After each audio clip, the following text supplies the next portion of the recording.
الحمد لله رب العالمين. اللهم صل على محمد وعلى آل محمد. ഇനി നമുക്ക് സൂറത്തുൽ അഅറാഫിലെ 51-ാമത്തെ സൂക്തമാണ്. أعوذ بالله من الشيطان الرجيم. بسم الله الرحمن الرحيم. الذين اتخذوا دينهم لهوا ولعبا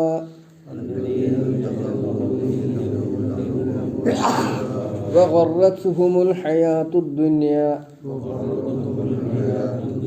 فاليوم ننساهم كما نسوا لقاء يومهم هذا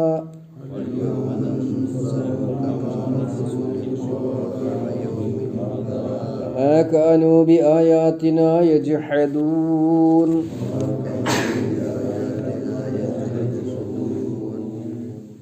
الذين അവർ അൽ കാഫിരീന എന്ന മുന്നത്തെ സൂക്തത്തിൻ്റെ അവസാനം പറഞ്ഞില്ല, ഇന്നല്ലാഹ ഹറമഹുമാ അലൽ കാഫിരീൻ. അല്ലാഹു തആല സ്വർഗത്തിലുള്ള പാനീയവും ഭക്ഷണവും കാഫിറുകൾക്ക് നിഷേധിച്ചിരിക്കുന്നു, തടഞ്ഞിരിക്കുന്നു. അത് ആ കാഫിറുകൾ അല്ലദീന, അവരെങ്ങനത്തെ കാഫിറുകളാണ്, എന്തുകൊണ്ടാണ് അവർ കാഫിറുകളായത്? കാഫിറുകൾ എന്നുള്ളതിൻ്റെ വിശേഷിപ്പിക്കുക, പിന്നെ അതിനെ വിശദീകരിക്കുക. ഇത്തഖദൂ ദീനഹും, അവർ അവരുടെ ദീനിനെ സ്വീകരിച്ചു, ലഹ്വൻ വിനോദമായിട്ട്, വലഇബൻ കളിയായിട്ടും, കളിയും തമാശയുമായിട്ടാണ് ദീനിനെ അവർ സ്വീകരിച്ചത്.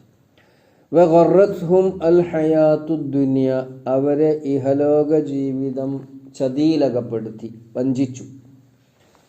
ഫല്യൗമ, ആയതിനാൽ ഇന്ന്, ഈ വിചാരണ നാളിൽ, അന്ത്യനാളിൽ, നൻസാഹും, നാം അവരെ മറക്കുന്നു, കമാ നസു, അവർ മറന്നതുപോലെ, ലിഖാഅ യൗമിഹിം ഹാദാ, അവരുടെ ഈ ദിവസത്തെ കണ്ടുമുട്ടുന്നതിനെ, അവർ ഈ ദിവസത്തെ കണ്ടുമുട്ടേണ്ടി വരും എന്നതിനെ, വിചാരണ നേരിടേണ്ടി വരും എന്നതിനെ മറന്നതുപോലെ ഇന്ന് അവരുടെ കാര്യവും നാം മറക്കുകയാണ്. വമാ കാനൂ ബി ആയാത്തിന, അവർ ആയിരുന്നതുമില്ല, ബി ആയാത്തിന, നമ്മുടെ വചനങ്ങളെ, വമാ കാനു, അവർ ആയിരുന്നത് കൊണ്ടും. ഇവിടെ കമാ നസു എന്നുള്ള കമാ എന്നുള്ളതിലേക്കാണ്. വ മാ വ കമാ കാനു ബി ആയാത്തിന യജ്ഹദൂൻ, അവർ നമ്മളുടെ വചനങ്ങളെ നിഷേധിച്ചത് കൊണ്ടും. ആയത്ത് തന്നെ അള്ളാഹുവിൻ്റെ സൂക്തങ്ങൾ, അള്ളാഹുവിൻ്റെ നിയമങ്ങൾ. യജ്ഹദൂൻ, ജഹദ എന്ന് പറഞ്ഞാൽ നിഷേധിക്കുക, നിഷേധിച്ചത് കൊണ്ടുമാണ്. ഇപ്പം കാഫിരീൻ എന്നല്ല നമ്മൾ പറഞ്ഞു. ആ കാഫിരീൻ എന്ന് പറഞ്ഞാൽ അതാരാണ് എന്നാണ് ഇന്ന് നമ്മൾ വായിച്ച സൂക്തത്തിലൂടെ വിശദീകരിക്കുന്നത്. അതാരാണ്? അല്ലദീന ഇത്തഖദൂ ദീനഹും ലഇബൻ വലഹുബൻ, തങ്ങളുടെ ദീനിനെ ലഇബും ലഹുവുമായി സ്വീകരിച്ചു, കളിയും തമാശയുമായി. അതൊരു പ്രയോഗമാണ്, കളിയും തമാശയുമാക്കുക. ഈ ഭാഗത്തെ തന്നെ രണ്ട് വിധത്തിൽ വിശദീകരിക്കാൻ പറ്റും. ഒന്ന്, അവർ സ്വീകരിച്ചിരിക്കുന്ന ദീൻ ബഹുദൈവത്വത്തിൻ്റെ ദീൻ, അല്ലെങ്കിൽ അള്ളാഹുവിൻ്റെ ഇസ്ലാം അല്ലാത്ത ദീനുകളൊക്കെ ഒരു തരം കളിയും വിനോദവും തമാശയും. നമുക്കറിയാലോ, ബഹുദൈവത്വത്തിൽ അധിഷ്ഠിതമായ ദീനിൻ്റെ ആചാരങ്ങളും അനുഷ്ഠാനങ്ങളും ഒക്കെ ഒരു ബഹളമയമായിരിക്കും. പല പേരുകളിൽ അറിയപ്പെടുന്ന ആഘോഷങ്ങൾ, അതിൽ പിന്നെ പാട്ടുണ്ടാകും, ആന ഉണ്ടാകും, എഴുന്നള്ളത്തുണ്ടാകും, അമ്പാരി ഉണ്ടാകും, കോൽക്കളി ഉണ്ടാകും, പിന്നെ ചെണ്ടമുട്ടുണ്ടാകും. ഇങ്ങനെ ബഹുദൈവത്വത്തിൽ അധിഷ്ഠിതമായ ദീനുകളൊക്കെ ഒരു തുള്ളല്, കൊട്ടിനും പാട്ടിനും അനുസരിച്ച് ഇങ്ങനെ തുള്ളണ ചെറുപ്പക്കാർ, കള്ള് കുടിച്ച് തുള്ളണവരുണ്ടാകും കൂട്ടത്തിൽ. ഇതൊരു ആഘോഷം അല്ലെങ്കിൽ ഒരു ഉത്സവമായി മാറുന്ന, യഥാർത്ഥത്തിൽ അള്ളാഹുവിൻ്റെ ദീൻ എന്ന് പറഞ്ഞാൽ അള്ളാഹുവിൻ്റെ നിയമമാണ്, അള്ളാഹുവിൻ്റെ നിയമമാണ്.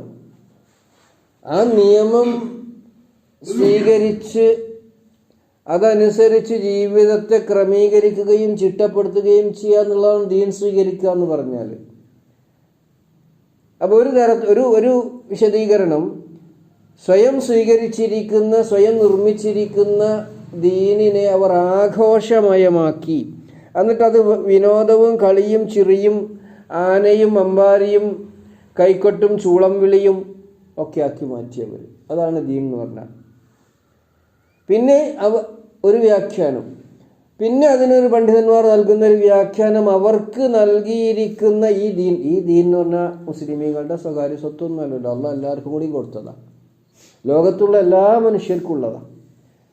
അപ്പം അവർ സ്വീകരിക്കേണ്ട ഈ ദീനിനെ അവരൊരു വിനോദമായി, ഒരു നേരം പോക്കായി, ഒരു കളിയായി, ഒരു നിസ്സാരമായി കണ്ടു. കളിയും ചിരിയുമായി, അല്ലെങ്കിൽ കളിയും വിനോദവുമായി കണ്ടു എന്ന് പറയുമ്പോൾ അങ്ങനെയും ഒരു വിശദീകരണം അതിനുണ്ട്. അപ്പോൾ ദീനിനെ ഗൗരവത്തിൽ ഉൾക്കൊള്ളുന്നതിന് പകരം അതിലെ ചടങ്ങുകളെയും അതിലെ നിയമങ്ങളെയും അതിലെ ആചാരങ്ങളെയും അതിലെ അനുഷ്ഠാനങ്ങളെയും അതിലെ ആരാധനകളെയും ഒക്കെ വളരെ ഗൗരവപൂർവ്വം ഉൾക്കൊള്ളുന്നതിന് പകരം അതിനെ ഒരു തമാശയായി കാണുകയും എന്നിട്ട് ആളുകൾ ദീനിൻ്റെ നിയമത്തിൽ നിന്ന് അകന്നു പോകുന്നതിന് കാരണമായി തീരുകയും ചെയ്യുന്ന വിധത്തിൽ, നമുക്കറിയാലോ ദീനിൻ്റെ പേരിൽ നടന്ന മുസ്ലിം സമുദായത്തിനകത്തു തന്നെ ദീനിൻ്റെ പേരിൽ നടക്കുന്ന നേർച്ചയും ചന്ദനക്കുടവും മസാറുകളും മഖ്ബറകളും എന്താ അവിടെ ഉണ്ടാവുക? നമുക്കറിയാലോ, നമ്മുടെ ഈ കൊച്ചു ഗ്രാമത്തിൽ പണ്ടൊരു നേർച്ചയുണ്ടായിരുന്നല്ലോ, അപ്പോൾ കൊച്ചു പെരുമ്പലത്ത് എന്താ ഉണ്ടാവുക? ആനമയിലൊട്ടകം കളി, ഒരു ഭാഗത്ത് ചീട്ട് കളി, മറുഭാഗത്ത് വെറുതെ ഒരു കാര്യമില്ലാതെ ഈ ഊഞ്ഞാല്, അങ്ങനെയുള്ള എന്താ പറയുക, പാർക്കുകളിലൊക്കെ ചെന്ന മാതിരി. ഇന്നും അങ്ങനെ തന്നെയല്ലേ. കൊപ്പം നേർച്ച, ഇന്നലെ ഞാനത് യൂട്യൂബിൽ ലേശം നേരം കണ്ടു. കൊപ്പം എത്ര ആനകളാണ്, ആനകൾ ചെണ്ട കൊട്ടാണ്. അതിനെ ആ ചെറുപ്പക്കാർ ഉറഞ്ഞ് അങ്ങനെ കുട്ടികൾ ടൂറൊക്കെ പോകുമ്പോൾ തുള്ളലില്ലേ, പാട്ട് കേട്ടിട്ട് ഇങ്ങനെ ചെറുപ്പക്കാർ. പള്ളിയുടെ ആഘോഷമാണ്, അല്ലെങ്കിൽ ക്ഷേത്രങ്ങളുടെ ആഘോഷമാണ്. അതിലൊരുപാട് ആന വരണ്ട്. ഇപ്പോൾ അടുത്ത് എവിടെയാണ് ആന വരണ്ട്, കുറേ ആൾ മരിക്കുകയും ചെയ്തു, തിരൂര്. അപ്പം ഇങ്ങനെ ബഹുദൈവത്വത്തിലേക്ക് നീങ്ങുന്ന മുസ്ലിം സമുദായത്തിൻ്റെ അവസ്ഥ, ആഘോഷങ്ങൾ അങ്ങനെയായി മാറും. ഇതൊക്കെ കൂടി സൂചിപ്പിച്ചു കൊണ്ടാണ് ദീനിനെ ലഹുവും ലാഹിബും ആക്കി. ഖുർആൻ ഒരുപാട് സ്ഥലത്ത് പറഞ്ഞിട്ടുള്ളൊരു സംഗതിയാണ്. അൽ ബഖറയിലും നമ്മൾ പഠിച്ചിട്ടുണ്ട്, വലാ തത്തഖിദു ആയാത്തില്ലാഹി ഹുസ്വ, അള്ളാഹുവിൻ്റെ ദീനിനെ നിങ്ങൾ തമാശയാക്കരുത്, ഗൗരവമുള്ള വിഷയം. പരിഹസിക്കാനോ നിന്ദിക്കാനോ തമാശയാക്കാനോ ഉള്ളതല്ല. അങ്ങനെ സ്വയം ദീനുണ്ടാക്കിയവർ അതിനെ തമാശയും വിനോദവും കളിയും ഒക്കെ ആക്കിയതുപോലെ അവർക്ക് നൽകപ്പെട്ട ഈ ദീനിനെയും അങ്ങനെ ഒരു തമാശയായി കാണുന്ന ആൾക്കാരുണ്ട്. മുസ്ലിം സമുദായത്തിൻ്റെ നമസ്കാരത്തെ വിമർശിക്കുന്നവർ, നോമ്പിനെ വിമർശിക്കുന്നവർ, ഹജ്ജിനെ വിമർശിക്കുന്നവർ, സക്കാത്തിനെ വിമർശിക്കുന്നവർ, ഇങ്ങനെ ഓരോ നിയമത്തെയും അങ്ങനെ ചെയ്യരുതേ എന്നാണ്. അതവരാണ് കാഫറുകൾ. അപ്പോൾ അള്ളാഹ് എന്ന് പറഞ്ഞാൽ നിങ്ങളെ കളിക്കും തമാശക്കും നിന്ദിക്കാനും ഒന്നുള്ള ആളല്ല. അള്ളാഹു സുബ്ഹാനഹു വ തആല അല്ലദീനക ഇത്തഖദു, അപ്പോൾ ഈ കാഫറുകൾ എന്ന് പറഞ്ഞാൽ അതിനെ നരകത്തിൽ അകപ്പെടുന്ന, നരകത്തിലെ ഭക്ഷണവും വെള്ളവും സ്വർഗത്തിലെ ഭക്ഷണവും വെള്ളവും ചോദിച്ചാലും കൊടുക്കാൻ പാടില്ലാത്ത. എന്നാലും നമ്മൾ പറഞ്ഞല്ലോ, ചോദിക്കുന്നു, ഒരു തിരി വെള്ളം തരുമെന്ന് ചോദിക്കണേ. ഏതെങ്കിലും ദുനിയാവിൽ ആർക്കെങ്കിലും തള്ളാൻ പറ്റുക, വെള്ളക്കുപ്പി ഉണ്ടെങ്കിൽ നമ്മളെ കയ്യിലുണ്ടെങ്കിൽ നമ്മൾ കുടിച്ചില്ലെങ്കിലും മറ്റേക്ക് കൊടുക്കണം. നമ്മളെ സൗകര്യം തൽക്കാലം മാറ്റി വെച്ചാൽ, നമ്മൾ അല്പം ദാഹിച്ചിരുന്നാലും ഒരു മൃഗമാണെങ്കിൽ പോലും വെള്ളത്തിന് ആവശ്യമുള്ള സമയം നമ്മൾ കൊടുക്കണം. എനിക്ക് ദാഹിക്കുന്നുണ്ട്, എൻ്റെ കയ്യിൽ വെള്ളക്കുപ്പിയുണ്ട്, എന്നാൽ എൻ്റെ കൂടെ യാത്ര ചെയ്യുന്നവരോ എൻ്റെ കൂടെ ജോലി ചെയ്യുന്നവരോ 2 മുറുക്ക് വെള്ളം തരുവെച്ചാൽ ഉടനെ കൊടുക്കണം, ഹറാമാക്കാൻ പാടില്ല. പരലോകത്തോ നരകത്തിലകപ്പെട്ട് കഴിഞ്ഞാൽ അവർ സ്വർഗ്ഗക്കാരോട് ഇത്തിരി വെള്ളം തരുമോ എന്ന് ചോദിക്കും, അല്ലെങ്കിൽ നിങ്ങൾക്ക് അള്ളാഹ് തന്നെ എന്തെങ്കിലും ഒരു ഭക്ഷണം തരുമോ? അപ്പോൾ എന്താ അവർ പറയുക? അല്ലാഹു തആല അത് നിങ്ങൾക്ക് തടഞ്ഞിരിക്കുന്നു, നിഷേധിച്ചിരിക്കുന്നു കാഫറുകൾക്ക്. ആ കാഫറുകൾ അവരെന്തുകൊണ്ട് അല്ലദീന ഇത്തഖദു ദീനഹും ലഹുവൻ വലഇബൻ, സ്വന്തം ദീനിനെ ലഹുവ്, ഒരു തമാശയാക്കി, അല്ലെങ്കിൽ ഹുസ്വ് എന്നും ചിലർക്ക് പ്രയോജനം, പരിഹാസമാക്കി, വലഇബൻ കളിയുമാക്കി. കളിയും തമാശ, അതങ്ങനെ ഒരു പ്രയോഗമാണ്, കളിയും തമാശയാക്കുക. വഗറത്തുഹുമുൽ ഹയാത്തു ദുനിയ, അവരെ ഇഹലോക ജീവിതം വഞ്ചനയിൽ അകപ്പെടുത്തിയതാണ്. ഇഹലോകം തന്നെയാണ് എല്ലാം. ഇഹലോകത്ത് ജീവിച്ച് അനുഭവിച്ച് ആസ്വദിച്ച് മരിച്ച അത് കിട്ടി മനുഷ്യന്. പിന്നെ മരണാനന്തരം എന്ത്? അതൊക്കെ ഈ 16-ാം നൂറ്റാണ്ടിലേക്ക് ജനങ്ങളെ പിടിച്ചു വലിക്കുന്ന ഇസ്ലാമിൻ്റെ ആൾക്കാർ പറയുന്ന മിഥ്യകളാണ്, ഊഹങ്ങളാണ്. ചിലവർ പറയും അതൊക്കെ അവിടെ എത്തുമ്പോഴല്ല, അപ്പം നോക്കാം. അപ്പം നോക്കിയിട്ട് കാര്യമില്ല, അപ്പം നോക്കണം. ഗറത്തുഹും, ഗറാന്ന വഞ്ചിക്കാന്ന്, ഗുറൂർ വഞ്ചന, ഗറൂർ വഞ്ചകൻ, അധികമായി വഞ്ചിക്കുന്നവൻ. പിശാചിന് ഗറൂർ എന്ന് ഖുർആൻ പ്രയോഗിച്ചിട്ടുണ്ട്. ഗറത്തുഹും അൽ ഹയാത്തു ദുനിയ, ഇഹലോക ജീവിതം അവരെ വഞ്ചനയിൽ അകപ്പെടുത്തി. ഇഹലോക ജീവിതം തന്നെയാണ്. ഇഹലോക ജീവിതം എന്ന് പറഞ്ഞാൽ നല്ല മധുരമുള്ള, നല്ല ആസ്വാദ്യതയുള്ള സീനത്ത് തന്നെയാണ്. പക്ഷെ അതാണ് യഥാർത്ഥ ജീവിതം എന്ന് ധരിച്ച് അതിലങ്ങോട്ട് മുഴുകിയാൽ അവൻ പെട്ടുപോകും. നമ്മൾ ഇലക്ഷൻ്റെ മുമ്പ് ഒരു മോക്ക് ബോളില്ലേ, ആ മോക്ക് ബോളിനെ ഇലക്ഷൻ ആരെങ്കിലും ധരിച്ചാലോ? മോക്ക് ബോളാണത്, അത് ഇലക്ഷൻ അല്ലല്ലോ, അത് എണ്ണൂല്ലല്ലോ, അത് പിന്നെയും ക്ലിയർ ചെയ്യും. അതേമാതിരി ഇവിടെ ഒരു മോക്ക് ബോൾ ദുന്യാവിൽ മോക്കായിട്ട് നടക്കുകയാണ്. ഇതൊരു മോഡലായിട്ട് അല്ലെങ്കിൽ ഒരു സാമ്പിളായിട്ട് തന്നതാണ്. ജീവിതം വരാനിരിക്കുന്നതാണ്. അത് നമുക്ക് പഠിപ്പിച്ചു തരാനാണ് ദുന്യാവിൽ ഇങ്ങനെയുള്ള സന്തോഷങ്ങളും ദുന്യാവിലെ ആസ്വാദ്യതകളും. അപ്പോൾ ഇതിൽ നിന്ന് പാഠം ഉൾക്കൊണ്ടുകൊണ്ട് പരലോകത്തേക്ക് നമ്മൾ ഒരുങ്ങണം എന്നാണ് നമുക്ക് കിട്ടുന്ന നമ്മൾ മനസ്സിലാക്കേണ്ടത്. വഗറത്തുഹും അൽ ഹയാത്തു ദുനിയ ഫൽയൗമ, ആയതിനാൽ ഈ ദീനിനെ പരിഹസിച്ചതിനാൽ അല്ലെങ്കിൽ പരിഹാസമാക്കി സ്വീകരിച്ചതിനാൽ അല്ലെങ്കിൽ അവർ സ്വയം നിർമ്മിച്ചുകൊണ്ട് ദീനിനെ പരിഹാസവും കളിയും ചിരിയും തമാശയും കൈക്കൊട്ടും ചൂളം വിളിയും ഒക്കെ ഖുറൈശികളെ പറ്റി പറയാറുണ്ട്. അവരുടെ ദീനിനെ എന്താക്കി? മുക്കാവും തസ്തിയത്തും ആക്കി, ചൂളം വിളിയും കൈക്കൊട്ടും. അവർ കഅബയിൽ ഹജ്ജ് ചെയ്യാൻ വന്നാൽ തവാഫ് ചെയ്യുമ്പോൾ ചൂളം വിളിക്കുക. നമ്മളെ ആൾക്കാർ ആവേശം കൂടിയ ചൂളം വിളിക്കൂല. പന്തളിയിലൊക്കെ കണ്ടിട്ടില്ലേ, നേർച്ചയിൽ കണ്ടിട്ടില്ലേ, പൂരങ്ങൾ കണ്ടിട്ടില്ലേ? ചൂളം വിളിക്കുക, വായിൽ വിരലിട്ട് കാണുന്നുണ്ടല്ലോ ഒരു ചൂളം വിളി, അത് ചെയ്യും. പിന്നെ കൈക്കൊട്ട് അത് തന്നെയല്ലേ ഇപ്പം ഇന്ന് ആരാധനാലയങ്ങളിൽ ഈ നേർച്ചയുടെയും വെട്ടി വരവിൻ്റെയൊക്കെ പേരിൽ നടക്കുന്നത്. അപ്പോൾ അങ്ങനെയൊക്കെ അവർ ചെയ്തിരുന്നത്. അതുകൊണ്ട് അള്ളാഹ് പറയാം ഫൽ യൗമ, ഇന്ന് തന്നെ എന്നാണത്? പരലോകത്ത്. ആ ഒരു സന്ദർഭത്തെയാണ്, അല്ലാതെ ഈ നമ്മൾ 24 മണിക്കൂറിൻ്റെ ദിവസം അല്ലത്. പരലോകത്ത് ഇങ്ങനത്തെ സൂര്യനും ചന്ദ്രനുള്ള ദിവസമൊന്നും അല്ലല്ലോ. നൻസാഹും, നസിയാറിനെ മറന്നു എന്നാ, യൻസാറിനെ മറക്കുന്നു എന്നാ, നൻസാർ നാം മറക്കുന്നുഹും അവരെ നമ്മളങ്ങോട്ട് മറക്കുകയാണ്, അവർ അവഗണിച്ച് വിടുകയാണ്. കമാ നസൂൽ ലിഖാഅ അതാ, അവർ ഇന്നേ ദിനത്തെ കണ്ടുമുട്ടേണ്ടി വരും, പരലോക വിചാരണ ഉണ്ടാകും എന്നതിനെ മറന്ന് അവഗണിച്ച് അതിനെ നിസ്സാരമാക്കി ഭൗതിക ജീവിതത്തിൽ മുഴുകിയതുപോലെ അവരുടെ കാര്യം ഇന്ന് നമ്മൾ വിടുകയാണെന്ന് പറഞ്ഞാൽ ആ പ്രയാസകരമായ നിന്ദ്യമായ അവസ്ഥയിൽ കഴിയേണ്ടി വരും. അവരുടെ വിഷയത്തിൽ അല്ലാഹു തആല അവഗണനയാണ് സ്വീകരിക്കുക എന്നാണ്. കമാ നസൂ ലിഖാഅ യൗമിഹിം ഹാദാ വമാ കാനു, അവർ ആയിരുന്നത് കൊണ്ടും, കാനു ആയിരുന്നു, വമാ കാനു വ കമാ കാനൂന അവരായിരുന്നത് പോലെയും, ബി ആയാത്തിന നമ്മുടെ വചനങ്ങളെ നിഷേധിക്കുക. എന്താ? ഖുർആനിലൊരായത്ത് അതിലുള്ളതല്ല എന്ന് പറയലല്ല, അതായി പെടുമെങ്കിലും ഖുർആൻ അള്ളാഹുവിൽ നിന്നുള്ളതല്ല എന്ന് പറയൽ വചനങ്ങളെ നിഷേധിക്കലാണ്.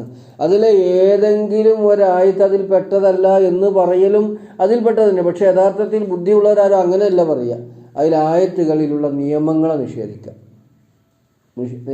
എന്നാലും മതി അതിലെ ഒരു നിയമം അത് നമുക്ക് പറ്റൂല, ശാസ്ത്രത്തിനോട് നിരക്കുന്നതല്ല, ആധുനിക യുഗത്തിന് പറ്റൂല, ഇന്നത്തെ ലോകത്തിന് കൊള്ളുന്നതല്ല, ഇന്ത്യ രാജ്യത്തെ പറ്റൂല, ഇങ്ങനെയുള്ള നിയമങ്ങൾ.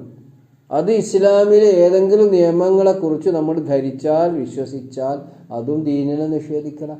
അള്ളാഹിൻ്റെ നിയമം എല്ലാ കാലത്തേക്കും എല്ലാ രാജ്യത്തേക്കും എല്ലാ ജനങ്ങൾക്കും ഉള്ളതാണ്. വമാ കാനു, അതിനൊക്കെ തള്ളിക്കളയുക, അവഗണിക്കുക, നിന്ദിക്കുക. വമാ കാനു, അവർ ആയതുപോലെയും ബി ആയാത്തിന നമ്മുടെ വചനങ്ങളെ സംബന്ധിച്ചിടത്തോളം യജ്ഹദൂൻ, അവരെ അതിനെ നിഷേധിക്കുന്നവരായതുപോലെ. കഫറ എന്നാലും നിഷേധിക്കുക തന്നെ, ജഹദ എന്ന് പറഞ്ഞാലും നിഷേധിക്കുക. രണ്ടും സൂക്ഷ്മമായ അർത്ഥവ്യത്യാസം ഉണ്ടായിരിക്കണം. അത് ഇപ്പം എനിക്ക് പറയാൻ അറിയില്ല, അത് നമ്മളൊന്ന് മനസ്സിലാക്കേണ്ട ഒരു വിഷയമാണ്. കഫറ എന്ന് പറഞ്ഞാൽ നിഷേധിക്കുക, മറച്ചു വെക്കുക എന്നാണ് വാക്കിൻ്റെ അർത്ഥം. അത് നമ്മൾ പലവട്ടം പറഞ്ഞതാണ്. അപ്പോൾ ഒന്നുകൂടി അർത്ഥം പറഞ്ഞ പോലെയാണ് അവസാനിപ്പിക്കുക. അല്ലാഹു സുബ്ഹാനഹു വ തആല എപ്പോഴും അവൻ്റെ ദീനിനെ കാര്യബോധത്തോടും ഗൗരവത്തോടെയും ഉൾക്കൊള്ളുന്ന ഭാഗ്യവാന്മാരിൽ നമ്മെ എല്ലാവരെയും ഉൾപ്പെടുത്തുമാറാവട്ടെ. അല്ലദീന ഇത്തഖദു ദീനഹും, അവർ അവരുടെ ദീനിനെ സ്വീകരിച്ചു, ലഹുവൻ വിനോദമായിട്ടും വലഇബൻ കളിയായിട്ടും, വഗറത്ഹും അൽ ഹയാത്തു ദുനിയ, ഇഹലോക ജീവിതം അവരെ വഞ്ചിച്ചു. ഫൽ യൗമ നൻസാഹും, ഇന്ന് നാം അവരെ മറന്നു കളയുന്നു, കമാ നസൂ ലിഖാഅ യൗമിഹിം ഹാദാ, അവർ അവരുടെ ഈ ദിവസത്തെ കണ്ടുമുട്ടേണ്ടി വരും എന്നതിനെ മറന്നതുപോലെ. വമാ കാനൂ ബിആയാതിനാ യജ്ഹദൂൻ, അവർ നമ്മളുടെ വചനത്തെ